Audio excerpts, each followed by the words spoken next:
Hello friends, मैं Arun math पर आपका स्वागत करता हूं। आज हम लोग पढ़ेंगे संख्या पद्धति, यानी आज का आपका चैप्टर है संख्या पद्धति। तो संख्या पद्धति में हम संख्याओं के बारे में ज्ञात करेंगे, यानी संख्याओं के बारे में हम यहाँ पर चर्चा करेंगे। तो संख्याएं मतलब संख्याओं के बारे में हम यहाँ पर चर्चा करेंगे। तो कौन सी संख्या प्राकृतिक संख्या होती है, सम संख्या, विषम संख्या, अभाज्य संख्या, ये सब संख्याओं की बात की जाएगी। तो पहले कुछ थोड़ा सा फार्मूला देख लेते हैं जो पेपर में बार बार पूछे जाते हैं। तो फार्मूले के कुछ हम लोग यहाँ पर देखते हैं। तो फार्मूला हमारे साथ सभी लोग फार्मूला को नोट करते चलिए, जो बेसिक फार्मूला है और जो बहुत ही इंपॉर्टेंट है। जैसे पहले a प्लस बी का होल स्क्वायर क्या होता है, A square plus B square plus क्या होता है 2ab। फिर a माइनस बी का होल स्क्वायर, ये क्या होता है A square plus B square minus 2ab होता है। उसके बाद A square minus B square, बताइए एक क्वेश्चन में a प्लस बी और एक क्वेश्चन में a माइनस बी।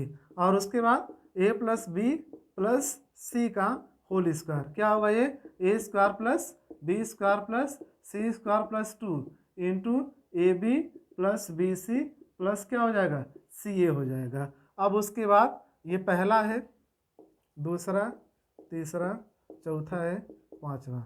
अब उसके बाद देखते हैं a प्लस बी का होल क्यूब। देखिए a प्लस बी हो जाएगा, sorry A cube plus B cube plus 3ab, एक क्वेश्चन में a प्लस बी हो जाएगा।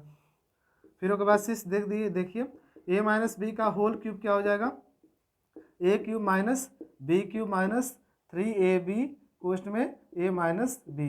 ये आप पढ़े होंगे हाई स्कूल और इंटर में पढ़े होंगे, वही चीज़ें हैं। फिर उसके बाद देखिए a cube plus B cube का क्या हो जाएगा, एक क्वेश्चन में a प्लस बी, दूसरे क्वेश्चन में A square plus B square minus A B हो जाएगा। फिर उसके बाद A cube minus B cube का बताइए a माइनस बी हो जाएगा। उसके बाद A square plus B square plus A B हो जाएगा। इसको याद करने का तरीका है A cube plus B cube, एक क्वेश्चन में a प्लस बी हो जाएगा, इसमें प्लस रहेगा तो यहाँ पर माइनस हो जाएगा, A square plus B square minus A B. A cube minus B cube, एक क्वेश्चन में a माइनस बी और दूसरे क्वेश्चन में A square plus B square और प्लस ए बी। इसमें अगर माइनस रहेगा तो यहाँ पर प्लस ही रहेगा, माइनस नहीं रहेगा। तो इस प्रकार से इतना फार्मूला हम लोग देखें। और कुछ और देखते हैं, जैसे क्या है, जैसे ये हो गया। अब देखिए अगर दिया हो a प्लस बी का whole square plus a minus B का होल स्क्वायर बराबर 2 into A square plus B square हो जाएगा। फिर उसके बाद a प्लस बी का whole square minus a minus B का होल स्क्वायर बराबर 4ab। यहाँ पर इसका मतलब क्या है, जैसे मान लीजिए a प्लस बी का होल स्क्वायर दिया है, a minus B A plus B दिया, a माइनस बी दिया है, तो आप A square plus B square निकाल सकते हैं। अगर A square plus B square दिया, a माइनस बी दिया तो a प्लस बी निकाल सकते हैं। अगर यहाँ पर देखिए a प्लस बी दिया, a माइनस बी दिया है तो a बी निकाल सकते हैं। यदि ए बी दिया, a माइनस बी दिया, a प्लस बी निकाल सकते हैं। बहुत ही इंपॉर्टेंट मतलब क्वेश्चन है, यहाँ से क्वेश्चन पेपर में जरूर आते हैं। अगला देखिए a plus B plus C, A plus B plus C बराबर क्या होता है A cube plus B cube plus C cube minus 3ab अपान क्या हो जाएगा A square plus B square plus C square minus A B minus B C minus C हो जाएगा। ये भी बहुत ही मोस्ट इम्पॉर्टेंट फार्मूला है। तो यहाँ पर ये देता है, यहाँ पर ये भी कहता है यदि a plus B plus C बराबर 0 हो जाए, अगर 0 हो जाए तो नया फार्मूला क्या हो जाएगा, तो नया फार्मूला क्या हो जाएगा, यहाँ पर देखिए 0 हो जाए तो यहाँ पर 0 हो जाएगा, तो इसका इसमें गुणा होगा तो 0 हो जाएगा, तो क्या हो जाएगा A cube plus B cube plus C cube minus 3ab बराबर कितना हो जाएगा 0। ये क्या हो जाएगा, ये नया फार्मूला मतलब डेवलप हो जाएगा।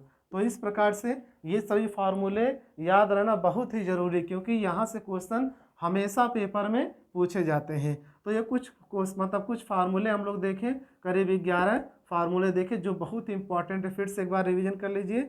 ए प्लस बी का whole square A square plus B square plus 2ab, A minus B का whole square A square plus B square minus 2ab, A square minus B square A plus B एक question में एक question A minus B, A plus B plus C का whole square A square plus B square plus C square plus 2 into A B plus B C plus C A plus B का whole cube A cube plus B cube plus 3ab question में A plus B, A minus B का whole cube A cube minus B cube minus 3ab question में A minus B, A cube plus B cube A plus B into A square plus B square minus A B, A cube minus B cube A minus B into A square plus B square plus A B.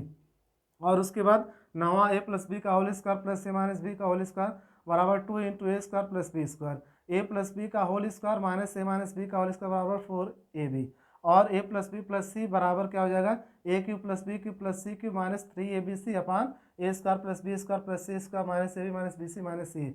यदि A plus B plus C बराबर 0 हो जाएगा तो यहाँ पर रख देंगे A cube plus B cube plus C cube minus 3abc बराबर 0 हो जाएगा। यानी ये सब फार्मूले याद होने चाहिए। तो चलिए आगे कुछ और देखते हैं। आगे हम लोग विभाजिता के नियम देखते हैं। क्या देखते हैं? विभाजिता के नियम। विभाजिता का नियम क्या होता है उसके बारे में चर्चा करते हैं।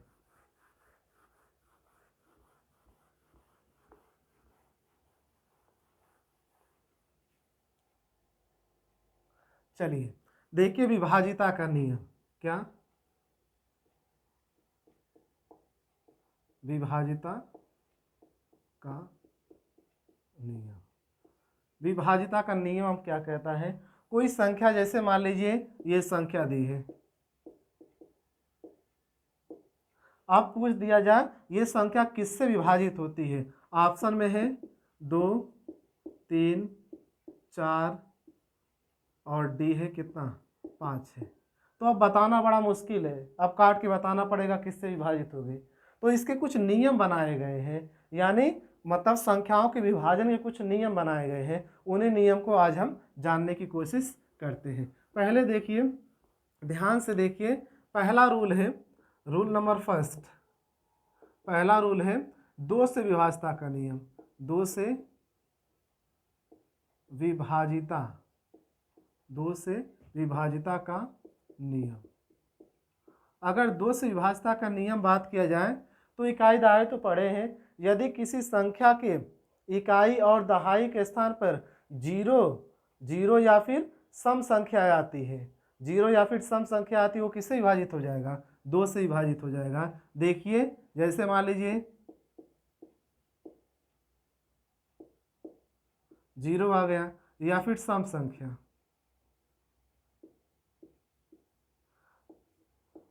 यानी 2 से विभाजिता का नियम यह है, यदि किसी संख्या की इकाई के अंक के स्थान पर 0 आता है, 0 आता है या क्या आता है 2, 4, 6, 8, यानी 0 या सम संख्या आती है। क्या लिखेंगे? 0 या सम संख्या आती है, सम संख्या आती है, वो किससे विभाजित होगा? हमेशा 2 से विभाजित होगा। या तो काट के देख लीजिए, देखिए 2 से कट जाएगा, और यहाँ पर ये भी कट जाएगा, ये भी कट जाएगा, यानी 2 से सब संख्या विभाजित हो जाएगी। आगे बढ़ते हैं। अब अगला देखते हैं 3 से विभाजिता का नियम। क्या देखते हैं? यहाँ पर लिख दे लीजिए 3 से विभाजिता का नियम। 3 से विभाजिता का नियम क्या कहता है? जैसे एग्जाम्पल,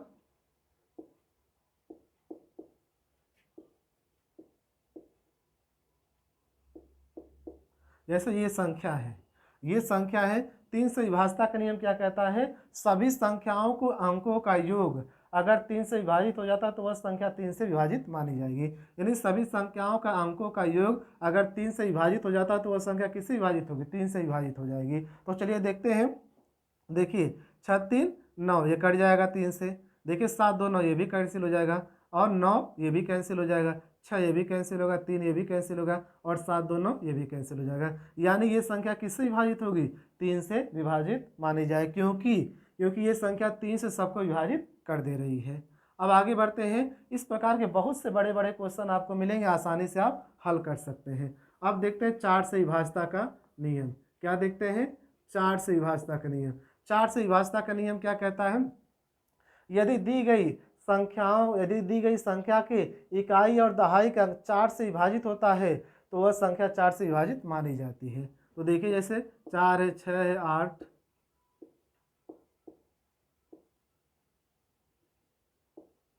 यदि हम क्या कहें, यदि इकाई और दहाई का अंक 4 से विभाजित होता तो वह संख्या विभाजित मानी जाएगी। देखिए यहाँ पर क्या है, 80 है, ये 4 से विभाजित हो रहा है तो ये संख्या 4 से विभाजित मानी जाएगी। अगर मान लीजिए यहाँ पर मान लीजिए 44 है, तब पर भी ये संख्या 4 से विभाजित हो जाएगी। मान लीजिए यहाँ पर 64 है, तब भी ये पूरी संख्या किससे विभाजित होगी, 4 से विभाजित मानी जाएगी। यानी इकाई और दहाई के अंक के स्थान पर इकाई और दहाई का अंक किससे विभाजित होना चाहिए, 4 से विभाजित होना चाहिए। अगला बढ़ते हैं, 5 से विभाज्यता का नियम देखते हैं। क्या देखते हैं, 5 से विभाज्यता का नियम देखते हैं। 5 से विभाज्यता का नियम क्या कहता है, यदि किसी संख्या के इकाई के स्थान पर 0 या 5 आता है तो वह संख्या 5 से विभाजित होगी। जैसे 6, 8, 9, 7, 2, 0, 0 या क्या 5 आता है। यानी किसी संख्या की इकाई के स्थान पर 0 या 5 आता है, 0 क्या आता है, 0 या 5 आता है तो वह संख्या किससे विभाजित होगी, 5 से पूरी विभाजित होगी। आगे देखते हैं 6 से विभाज्यता का नियम।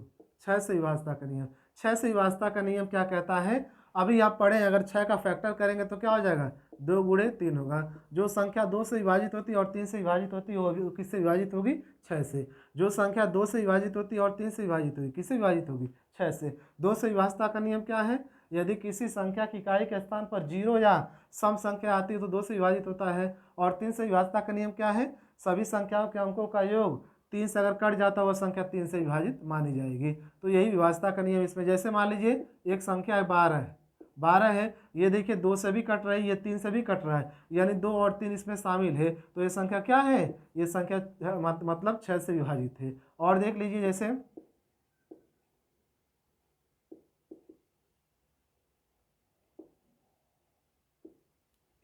ये संख्या है, अब ये 6 से विभाजित हो गई है कि नहीं, पहले देखते हैं 2 से संख्या विभाजित है कि नहीं। देखिए 2 है अंत में, यानी 2 से क्या है, विभाजित है। अब देख लेंगे 3 से विभाजित है कि नहीं, सभी संख्याओं के अंकों का योग 3 से कट जाना चाहिए। अगर 3 से कट जाएगा तो विभाजित होगा, 3 से नहीं कटेगा तो विभाजित नहीं होगा। देखिए 9 कट जा रहा है, 9 कट, 6 भी कट रहा है, 6 भी कट रहा है। और फिर उसके बाद देखिए ये 8 कितना हो जाएगा, ये 9 कट रहा है, 6 कट रहा है। और उसके बाद देखिए 8 7 15 ये भी कट जा रहा है। देखिए 8 7 15 ये भी कट जा रहा है। और उसके बाद क्या बचा, 6 और 8 और 6 बचा। 8 6 कितना हो जाएगा, 14 हो जाएगा। ये नहीं कटेगा, 8 6 14 नहीं होगा, इसको 4 बना लीजिए। 8 4 कितना हो जाएगा, 12 हो जाएगा। यानी ये संख्या किससे विभाजित होगी, ये संख्या 6 से क्या हो जाएगी, विभाजित हो जाएगी। किससे विभाजित हो जाएगी, 6 से विभाजित हो जाएगी। अब आगे बढ़ते हैं, 7 से विभाज्यता का नियम देखते हैं। क्या, 7 से विभाज्यता का नियम, ये मोस्ट इंपॉर्टेंट है। यहाँ से पेपर में क्वेश्चन पूछे जाते हैं, यहाँ से क्वेश्चन पूछे जाते हैं। मतलब 7 से विभाज्यता का नियम देखिए ध्यान से।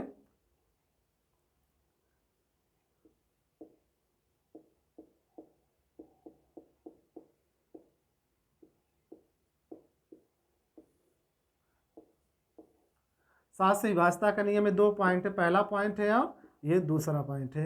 यदि किसी संख्या को लगातार हम 6 बार लिखते हैं, यदि किसी संख्या को लगातार हम 6 बार लिखते हैं, 6 बार लिखते हैं, तो वह संख्या 3 7 11 13 और 37 से पूरी विभाजित होगी। ध्यान से देखिए, यदि हम किसी संख्या को लगातार 6 बार लिखते हैं तो वह संख्या 3 7 11 13 और 37 से पूरी विभाजित होगी। जैसे में लिख दीजिए कोई संख्या एग्जाम्पल के रूप में, लिखिए 6 बार 6 लिख दीजिए। अब देखिए 3 से भी कटेगी, 7 से भी कटेगी, 11 से भी कटेगा, 13 से भी कटेगा और 37 से भी कटेगा। और चाहे कुछ भी लिख सकते हैं, 7 लिख दीजिए 6 बार 7 लिखे हम। ये 3 से भी कटेगा, 7 से भी कटेगा, 11 से भी कटेगा, 13 से भी कटेगा और 37 से भी कटेगा। अब बी वाला देखते हैं, यदि किसी संख्या को 3 बार हम 3 बार लिखते हैं, किसी संख्या को कितनी बार लिखते हैं, 3 बार लिखते हैं, तो वह 3 और 37 से पूरी विभाजित होगी। किससे विभाजित होगी, 3 और 37 से पूरी विभाजित होगी। जैसे मान लीजिए 37 लिख दीजिए, 3 बार 7 लिख दीजिए। देखिए ये भी इससे कट जाएगा और 37 से भी ये कटेगा। तो इस प्रकार से हम 7 से विभाज्यता का नियम देखें। ये मोस्ट इंपॉर्टेंट है, याद रखिएगा। 7 से विभाज्यता का नियम क्या कहता है, यानी यदि किसी संख्या को लगातार 6 बार लिखते हैं तो वह संख्या 3, 7, 11, 13 और 37 से पूरी पूरी विभाजित होती है। यदि किसी संख्या को 3 बार लगातार लिखते हैं तो 3 और 37 से पूरी पूरी विभाजित होती है। ये याद रखिएगा, क्वेश्चन यहाँ से जरूर पूछे जाएंगे पेपर में। अगला देखते हैं, अगला क्या है, 8 से विभाज्यता का नियम। क्या है, 8 से विभाज्यता का नियम। तो चलिए देखिए 8 से विभाज्यता का नियम क्या कहता है। 8 से विभाज्यता का नियम यह कहता है, यदि किसी संख्या के इकाई, दहाई और सैकड़ा का स्थान पर इकाई, दहाई और सैकड़ा अगर 8 से विभाजित हो जाता तो वह संख्या 8 से विभाजित मानी जाएगी। जैसे देखिए, ये देखिए, अगर किसी संख्या का इकाई, दहाई और सैकड़ा 8 से विभाजित होता है तो वह संख्या 8 से विभाजित मानी जाएगी। तो देखिए ये संख्या 8 से विभाजित हो जा रही है। देखिए 8 चौक 48 हो जाएगा, 8 चौक 48, 8 छक 48, सॉरी 8 छक 48 हो जाएगा। 8 छक 48 के बाद बचा कितना, 3, 8 चौक को 32 हो जाएगा। यानी ये किससे विभाजित हो रहा है, यानी 8 से ये विभाजित हो रहा है। तो ये संख्या किससे विभाजित मानी जाएगी, 8 से। यानी किसी संख्या की इकाई, दहाई और सैकड़ा का स्थान अगर 8 से विभाजित होता है तो वह संख्या 8 से विभाजित मानी जाएगी। अगला देखते हैं 9 से विभाज्यता का नियम। क्या देखते हैं, 9 से विभाज्यता का नियम। ये भी मोस्ट इंपॉर्टेंट है, ये भी मोस्ट इंपॉर्टेंट। देखिए ध्यान से देखिए,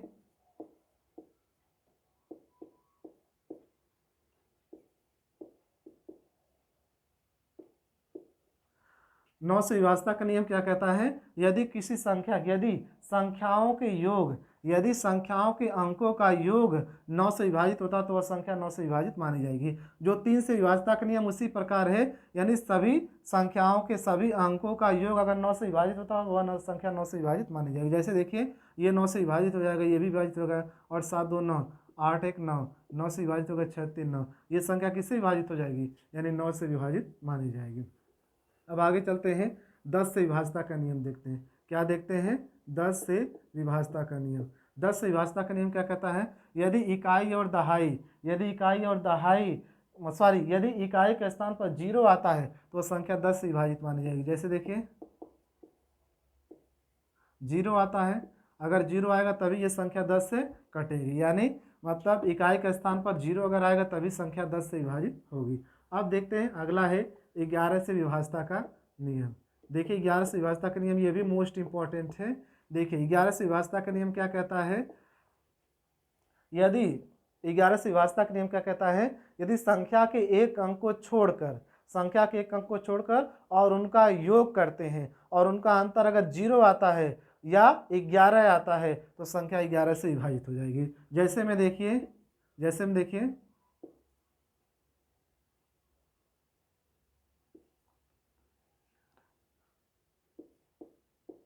अब देखिए इसको देखते हैं। देखिए संख्याओं के एक का अंतर करेंगे, एक का अंतर करके जोड़ेंगे। देखिए 6 3 9, 9 2 कितना हो जाएगा, 11। अब इसको जोड़ दीजिए, 6 5 11।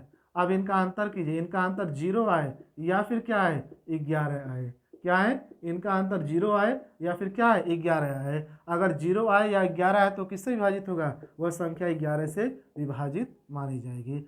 तो दोस्तों इस प्रकार से हम लोग आज विभाज्यता के नियम देखे, कुछ मेथड देखे, और अगली नेक्स्ट क्लास में हम मतलब उन सभी संख्याओं के बारे में देखेंगे, जैसे सम संख्या क्या होती है, विषम संख्या क्या होती है, अभाज्य संख्या क्या होती है, इन सभी के बारे में देखेंगे। और कुछ फार्मूले भी हैं इनसे, यानी प्राकृतिक संख्याओं का योग, सम संख्याओं का योग, यानी इनसे संबंधित सभी क्वेश्चन को हम लोग मतलब सभी फार्मूले हम लोग देखेंगे। वीडियो देखने के लिए धन्यवाद। अगर वीडियो पसंद आए तो लाइक और सब्सक्राइब जरूर करें, लाइक तो जरूर किया कीजिए।